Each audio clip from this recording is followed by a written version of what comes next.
So we have 1 minute before we start. Anything more to say?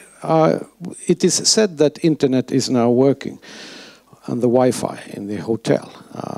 Those of you who want to go into Twitter, what was the hashtag again? The hashtag is SNEE 14. Sorry, SNEE 14. Okay, Stefan Olsson, please. Yes, thank you. And may I ask our guest, Jaroslaw Bratkiewicz and Argita Daudze, to join me at the stage?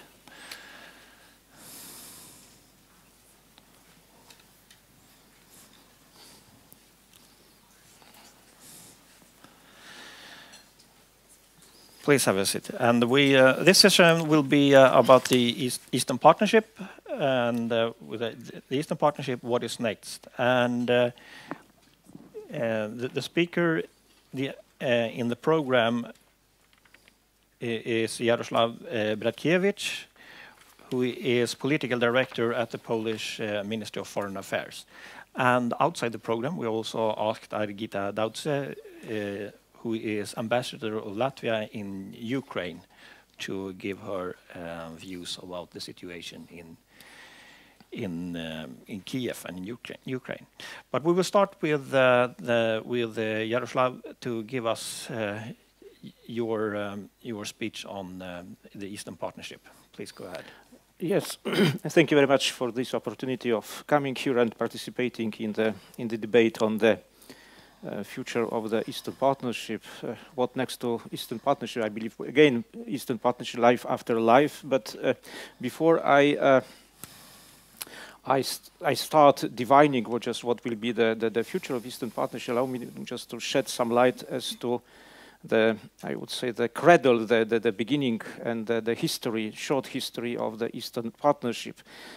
It was devised as an integral element of the neighborhood policy of European Union, targeted to the eastern parameter of vicinity of the European Union vicinity.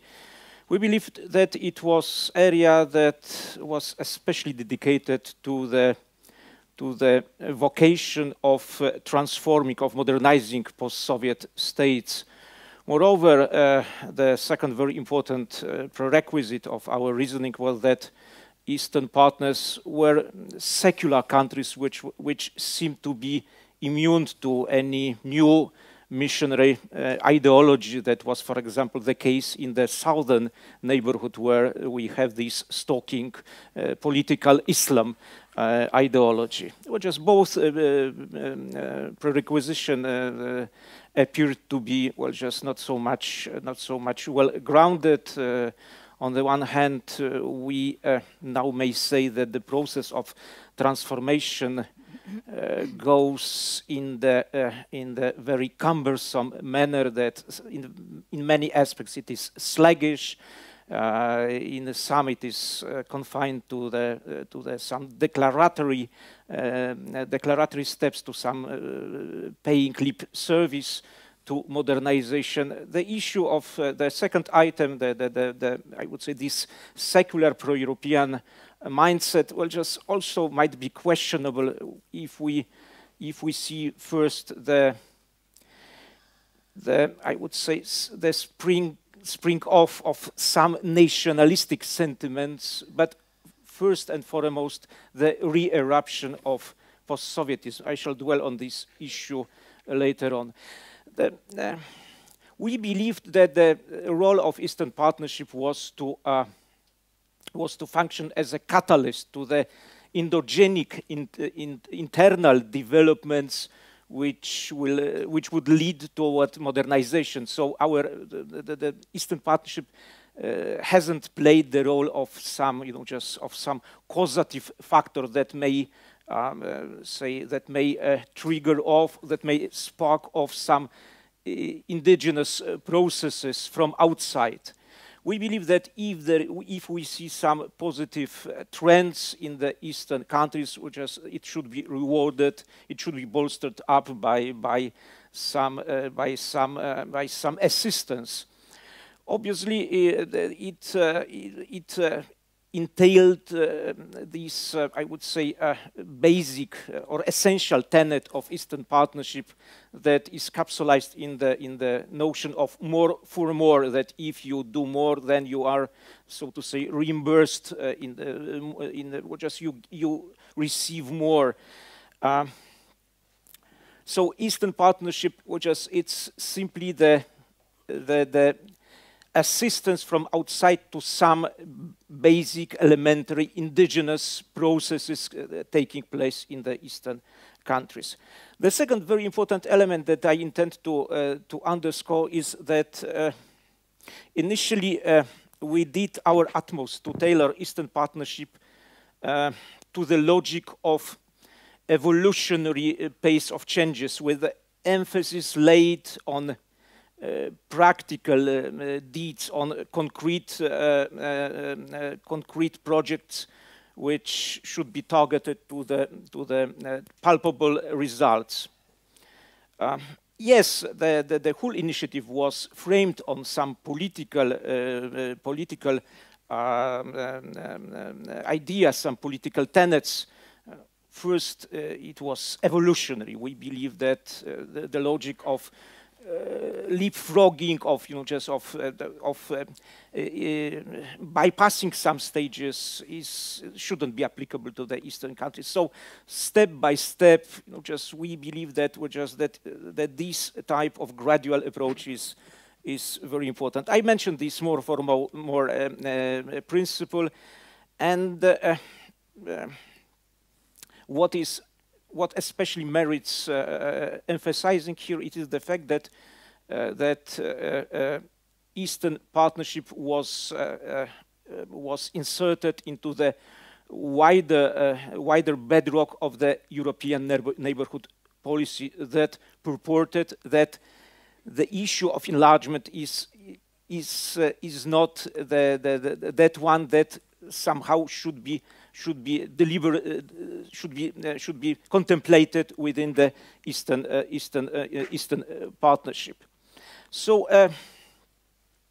I remember that from the very outset we were curious what will be the reaction of Russia, and if I may just confess, just some personal observations. It was before the Prague summit that launched the whole initiative that we had a meeting with the representatives of the Russian Ministry of Foreign Affairs. Mr. Voronkov, the head of the Department of All European Cooperation, came to Warsaw, which was the open-minded guy, which is the typical Russian Zapadnik, Occidentalist. He even handed over his instructions, just showing thus that the issue should be considered as an element of our consultations. But we had one reservation that he voiced. He was hesitant. He was deliberating whether the Eastern Partnership, with its legal obligation that would be afterward imposed on the partner countries, could somehow become incompatible to the obligations of which are enshrined in the bilateral agreements between Eastern European countries and Russia. And this was the first, I would say, sign of the contingent apple of that there might be an apple of discord, just in this dimension. But afterward, we noticed that Russia practically tacitly took note of all these new developments within the Eastern Partnership. They didn't utter a single word of protest. It kept some distance.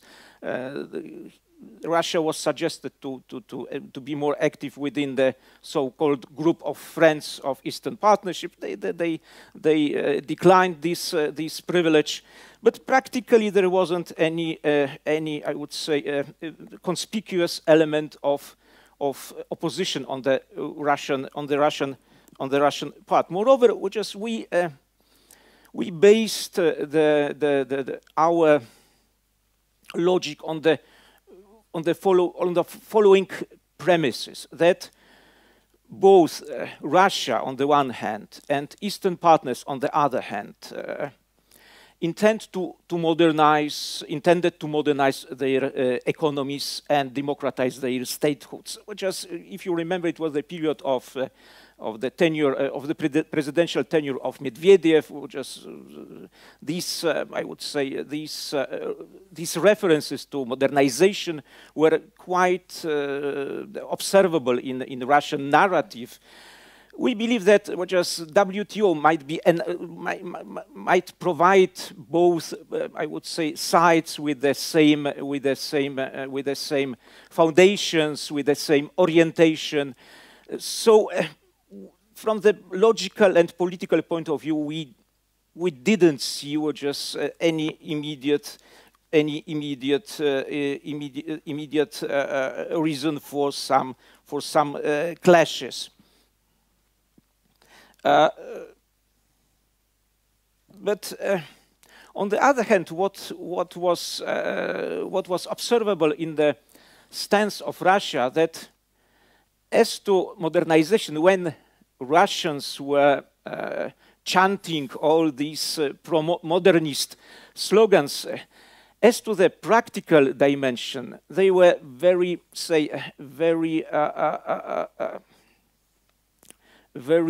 curbed, very inert, very vigilant, cautious. They were moving on tiptoe, while doing this. And this, I would say, enormously cautious demeanor is in the stark contrast to the present jubilant activity of Russia, which seems to be, which looks very much determined, very much audacious, very much belligerent, and last but not least, quite efficient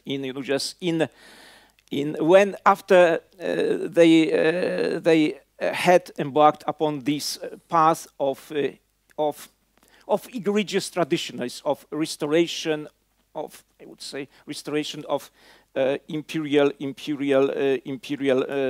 stance. Why it happened? According to our reading, just the Putin and his team, because again, the period when Medvedev was president, he was the astral body that reflected the light of the genuine leadership of Putin, and I believe that they must have understood that rocking the Russian statehood with modernization was extremely adventurous, extremely risky. They didn't know how to confront, on the one hand, the haughty and self-assured oligarchs, even if they were curbed to some extent. They had a problem with the disloyal, bloated, Byzantine-like, intriguing bureaucracy. And finally, I believe that the mindset, the popular mindset, was a bold question mark. I had an impression while dealing with my Russian counterparts, that if we commenced discussing this issue, they were reacting as if they were reminiscent of this old dictum by Pushkin about the Russian mutiny, which is merciless and thoughtless. And I believe that, that the fact to what extent the Russian leadership was sensitive to any manifestation of color revolution, and I totally agree that Maidan was just very important and terrifying point of reference to the incumbent Russian leadership, which is it shows how much they felt paralyzed vis-a-vis some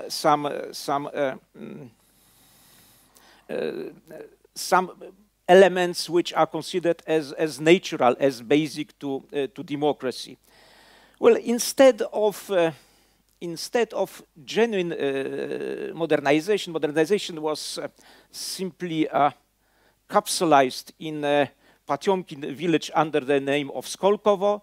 I mean, the high-tech Potemkin village of Skolkovo, which is, there was a growing, I would say, narrative about Russia being another Europe or better Europe. Eventually, it ended up with EuroAsiatic constellation, which is EuroAsiatic, which is has it refers to the geographic reality, but we have to remember that it originates from the political philosophy of the beginning of the 20th century, when Russia was confronted with the first tide of the great modernization, and Eurasistwo, EuroAsianism was always forged as an ideology which was basically essentially anti-Occidental, underscoring the fact that Russia is a separate civilizational. It was a separate civilizational entity, and in some, I would say, in some confrontation to the West. So the recurrence to this rhetoric of EuroAsianism, it was a ominous portent of some future developments. Moreover, why it resulted in some dramatic developments? Well, I believe that Russia, that if we take into consideration the fact that Russia is quite a one-dimensional economy based on the raw materials, and its internal philosophy is essentially extensive. So the country which is founded on extensionism, on extensive economy, doesn't satisfy the population at large. People need, just some reinvigorating elements. I believe that along with this extensive economy, that we saw this incremental tendency toward authoritarian rule, and authoritarian rule always self-assured itself through the means of, I would say, like in the ancient Rome, panem and circenses, especially through the games. I believe that Putin just decided that his historical role should match the old matrix of great rulers of Russia. And what was especially important, what was especially glorious in the history of Russian leaders, Russian czars, it was recollecting of Russian soil, reamassing of Russian soil. So it was the first impulse toward, I would say, this more self-assured and aggressive policy. Moreover, wars, especially that one in Georgia, played a role, as it was mentioned, маленьких победоносных войн, small victorious wars. But in the case of Ukraine, it has become more serious. Without just expanding on this point, it has been discussed here at length. I may say only following, that we believe that that it is serious. It is serious, and it will be an enduring and protracted tendency in the Russian policy. Moreover, if we say that in restoring some grandeur of Russia, Putin doesn't move, doesn't inch, but gallops. I believe that with every element of galloping, he can't disengage. He's more and more entangled, more and more implicated into this logic of confrontation with the West, practically with the West.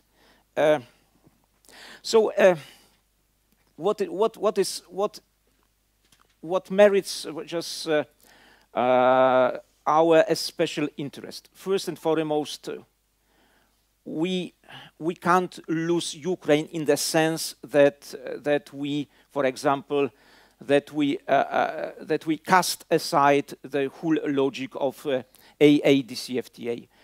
Moreover, Ukraine is important because we have an overwhelming feeling that the peoples at large, which are these nations of our eastern proximity, these are people very much educated in the spirit of geopolitics, and understanding who is better, who is winner, is very important for them. If they see that that the present leadership of Russia is successful in this egregious, blatant, aggressive policy, that means, that purports that these are настоящие мужики. These are genuine leaders, genuine, tough, adamant, and showing restoring the old patterns of leadership. So it is very important that